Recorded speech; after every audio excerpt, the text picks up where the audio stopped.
नमस्कार.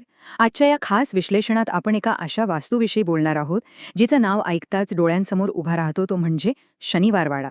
आज आपण पाहणार आहोत की कसा खारा इतिहास, एक भयंकर विश्वासघात आणि एक न सुटलेलं मानसिक रहस्य या सगळ्यांनी एकत्र येऊन भारताच्या इतिहासातील एक सर्वात मोठी आणि गोड दंतकथा कशी तयार केली. चला तर मग या गूढ आणि रहस्यमय प्रवासाला सुरुवात करूया. आता तुम्ही विचार करत असाल की काही ऐतिहासिक ठिकाणे त्यांच्या वैभवापेक्षा तिथे घडलेल्या भयानक गोष्टींसाठीच का जास्त लक्षात राहतात, हे समजून घेणं खरोखरच रंजक आहे.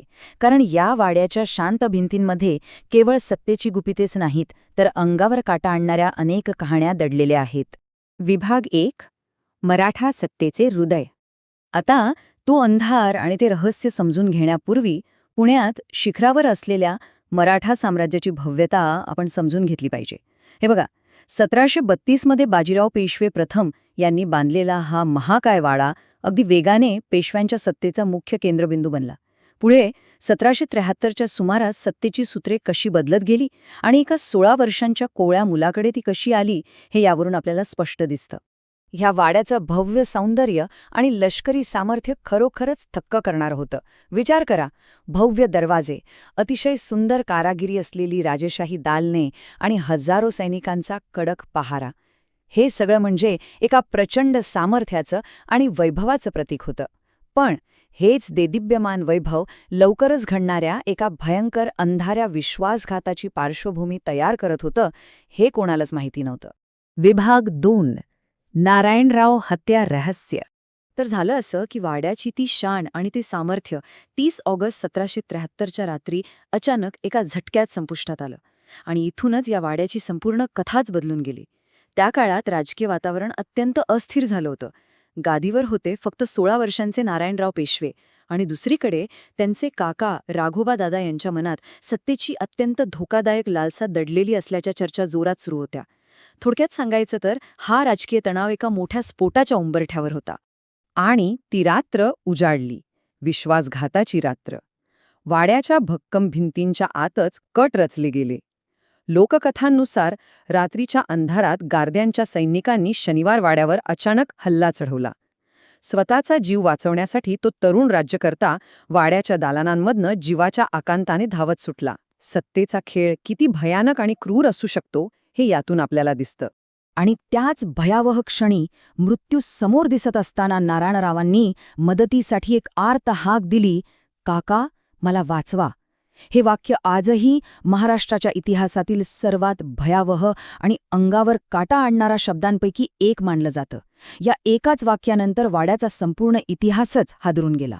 या संपूर्ण घटनेत नारायणरावांची अत्यंत निर्दयीपणे हत्या करण्यात आली. पण इथे एक अत्यंत महत्त्वाची गोष्ट आपण समजून घेतली पाहिजे.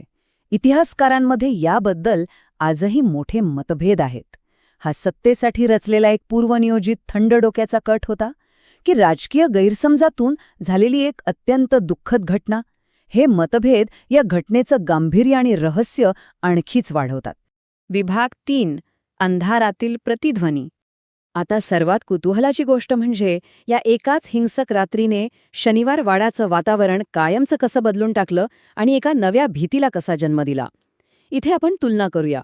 एका बाजूला अस्थिर राजकारण आणि हत्येचे कट अशी ऐतिहासिक वास्तविकता आहे, तर दुसऱ्या बाजूला पौर्णिमेच्या रात्री ऐकू येणाऱ्या किंकाळ्या, सावल्या आणि सुरक्षा रक्षकांनी सांगितलेल्या असामान्य हालचालींच्या दंतकथा आहेत. पण एक गोष्ट स्पष्ट करणं इथे खूप गरजेचं आहे की या कथित झपाटलेल्या घटनांचा कोणताही अधिकृत वैज्ञानिक पुरावा आजपर्यंत सापडलेला नाही. पण हे समीकरण खरोखरच एक अतिशय रंजक मानसिक दृष्टिकोन आपल्यासमोर मांडतं. बघा, विश्वासघात, हत्या आणि सत्तेचा संघर्ष हे सगळं जेव्हा एकत्र येतं तेव्हा एका मानसिक दंतकथेचा जन्म होतो. जेव्हा एखादी जागा इतक्या तीव्र विश्वासघाताने आणि रक्तपाताने दुखावली जाते ना, तेव्हा मानवी भीती नैसर्गिकरित्या त्या घटनांमधून अशा रहस्यमय आणि कायमस्वरूपी टिकणाऱ्या कथा विणू लागते. विभाग 4. 1828ची महाभयंकर आग. या घटनेनंतर अनेक दशकांनी जेव्हा वाड्याचा प्रत्यक्ष विनाश झाला तेव्हा हे रहस्य आणखीच गडद झालं. हा विनाश म्हणजे जणू त्या राजकीय पतनाचाच एक आरसा होता. वर्ष होतं 1828. या वर्षी एका अतिशय भीषण आणि प्रलयंकारी आगीने शनिवार वाड्याला विळखा घातला आणि सर्वात आश्चर्याची गोष्ट म्हणजे ही आग सलग 7 दिवस जळत होती.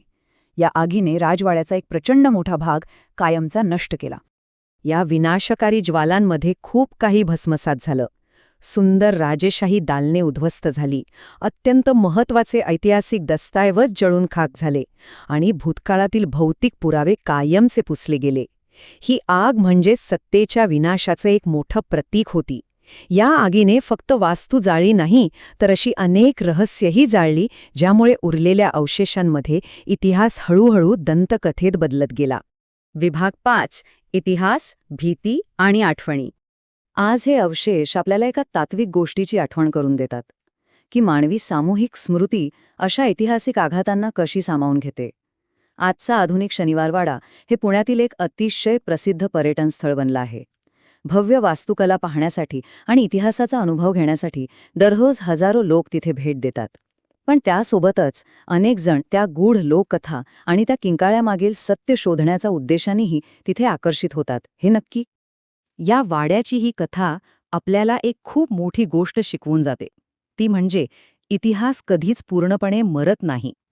तो या भौतिक वास्तूंमध्ये, त्या अवशेषांमध्ये आणि या शांत भिंतींमध्ये जिवंत राहतो. आणि सर्वात प्रभावीपणे सांगायचं तर तो त्या इतिहासाची पुनरावृत्ती करणाऱ्या लोकांच्या सामूहिक भीतीमध्ये आणि पिढ्यानपिढ्या चालत आलेल्या कथांमध्ये नेहमीच जिवंत राहतो. आणि म्हणूनच शेवटी एक अत्यंत गंभीर प्रश्न उरतो. शनिवारवाडा खरंच झापाटलेला आहे की तो फक्त इतिहासाने भावनिकदृष्ट्या दुखावला गेला आहे? खरोखरच वास्तूंना अशा शोकांतिका आठवतात की वारंवार सांगितल्या जाणाऱ्या कथांमुळे भूतकाळाचा तो भयानक प्रतिध्वनी आपल्याला आजही जाणवतो?